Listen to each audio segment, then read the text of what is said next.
All right, we're gonna be replacing the battery in this Husky jump box today. It's one we saw in our short the other day, that you can keep the battery charged by chugging along in this. But the battery does need to be replaced, so we're gonna go ahead and replace it. So a few screws here. They all seem to be the same size, so you don't have to remember what goes where.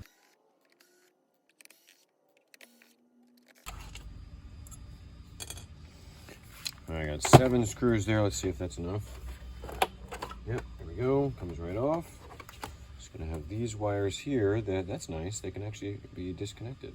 But there's so much play in this, I can just set this to the side. This is awesome.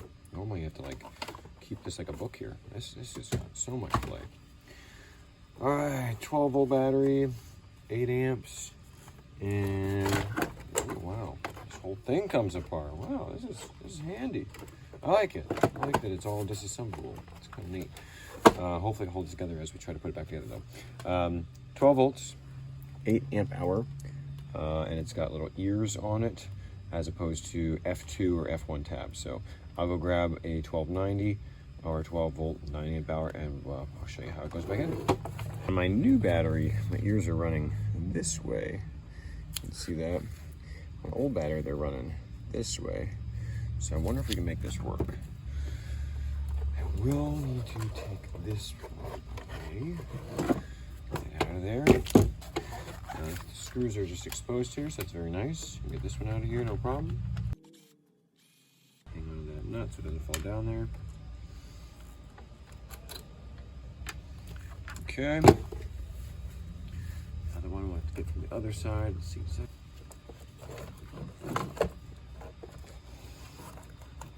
Let's go over the negative here. There we go. Flip it around. Hold the nut. And it comes right off. Alright, so you can see the difference. This is the old battery.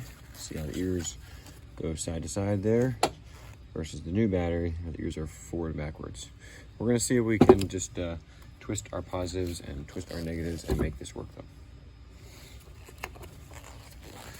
It's not necessary, but there's a piece of foam padding on the back here. Just gonna let's see if I can salvage it, transfer it over to the new battery. Yeah, that'll work. Alright, so that's gonna go down there. So let's just go ahead and see. Let's see, I'll have the screw going this way so I can access the Phillips side of it from the outside. And then, let's see. Make sure I'm keeping everything on the screen here. There we go, it sits right there. Okay, so that sits in there well enough. Alright, so the only difficulty will be getting that nut on there. I just wrestled that in, but I think I need to take it out again. Get this on here while it's out.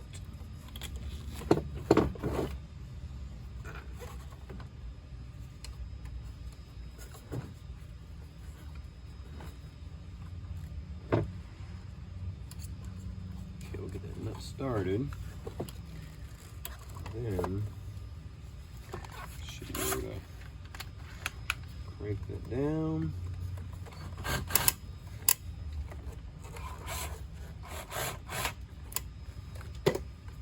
Hold that still without touching the positive, of course. Alright, that's on there. I'll put that in place. Okay, it sits in there nice. Okay, good, good. And this one will be interesting because these are definitely tighter. Might have to. Woo! Air compressor's on. Let's turn that off.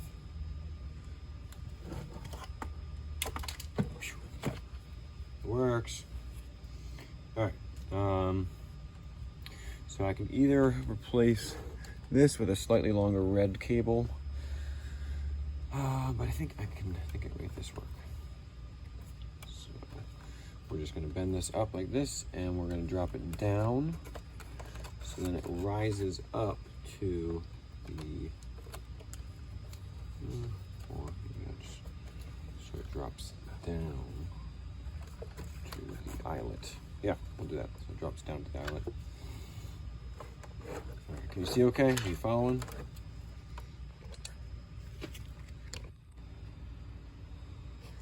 Okay.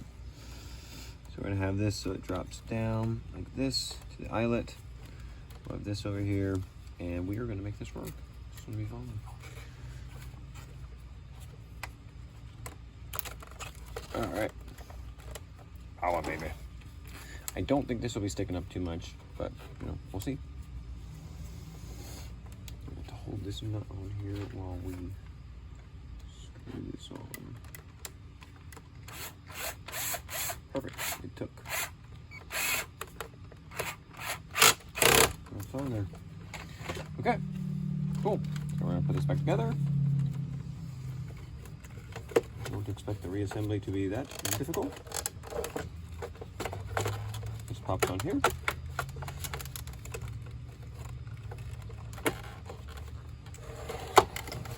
This is already on here.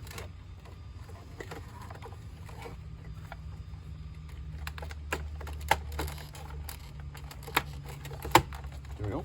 It's on. And then this pops over here. Now, would love to, while we have it open, look at how this works. I mean, looks like this. I'm not going to open it up to see what's in here, but there must be some kind of motor. As the motor spins, it generates electricity, and that pumps it back out to here. Oops, that's pinched. That pinched. And it also goes over here to the air compressor. So that's how it recharges it. Neat. Still, there'll be a lot of pulling to recharge it. So I think it's more of a novelty emergency kind of thing. And you didn't charge this. You know, you're going to be. You better hope you're Tom Hanks and Wilson. And you're on that island for weeks, or at least days. If you're going to try to jumpstart your car by charging it through this. You know, that's, yes, you have limitless power as long as you have strength in your arm. But it's not going to be quick. Guys, I just want to pop in at this time and say thank you so much for watching. If you're still watching at this point, thanks for hanging in there with me. I know this wasn't one of my finer videos as far as the angles, but hopefully with my verbal descriptions, you can tell what's going on here if you have this jump box and you're trying to fix it. This is definitely an interesting jump box. I'm not really sure how practical that pull cord is, but I guess if you're in a pinch, it's better than nothing. I do have a few other jump box repair videos in the works, along with some other things, some home setting things, and some other battery things. If you have a jump box that I have not done a rebuild on, let me know in the comments what make and model yours is, and I'll see if I can get my hands on one and do a rebuild video for you. And that goes for anything battery related. I am certainly no expert, but I do enjoy working on this sort of stuff. So if you have a project you're trying to work on or a question, feel free to leave me a comment.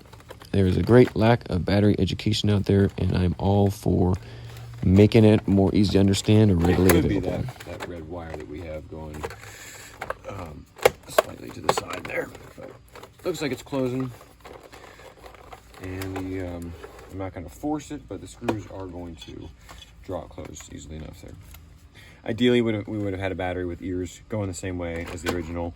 I just don't happen to have one on hand, so work with what we got. As always, set your drill on a lower power level. You probably have a fancier drill than this. Set it on a lower power level so that you don't push the screws through this layer of plastic, because once you push through there, there's nothing to hold the two sides together at the jump box. So don't over tighten them or you'll rip the plastic. Okay, you're better off doing it with a hand, screwdriver, than doing it too strong with a drill.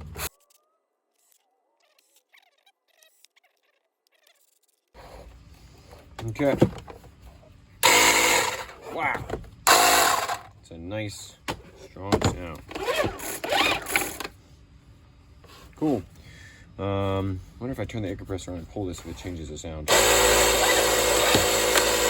Not at all. Okay. Let's see. So when I turn this now, this knob, this light goes green, telling me that I have correct connection inside. Green, correct connection, red, incorrect connection. Hand generator, charge indicator. Oh yeah, so when I do that, that's the hand generator. This isn't hooked up to anything. I guess that's why it's saying it's everything's okay. But if I hooked it up backwards, it would go red. If I hooked it up properly, it would stay green. So, all right, this jump box is done. I'm gonna turn it off, and I think we have a little. Let's see. Oh, look at this. Got a little inverter on here. That's nice. The light is nice and bright. Battery status button. So it's saying it's green, so that's good. Charging port. You got one of these barrels. It's too bad. I like the ones that are just extension cords, but that's all right. And we can also charge it via the 12 volt. But I can find a 12 volt, 2 or 3 amp, or even 1 amp barrel, and I can use that. Inverter switch. Let's see what happens. All right, I was expecting a fan. Oh, there it is. It's very quiet. Then we have a 2.1 amp USB port. It's like a fast charge, or at least it used to be before they came out with USB-Cs. All right, we're gonna turn it off. We'll charge it up just to top it off, and this thing is done. What a beauty. Thanks for watching, guys. We'll see you in the next video.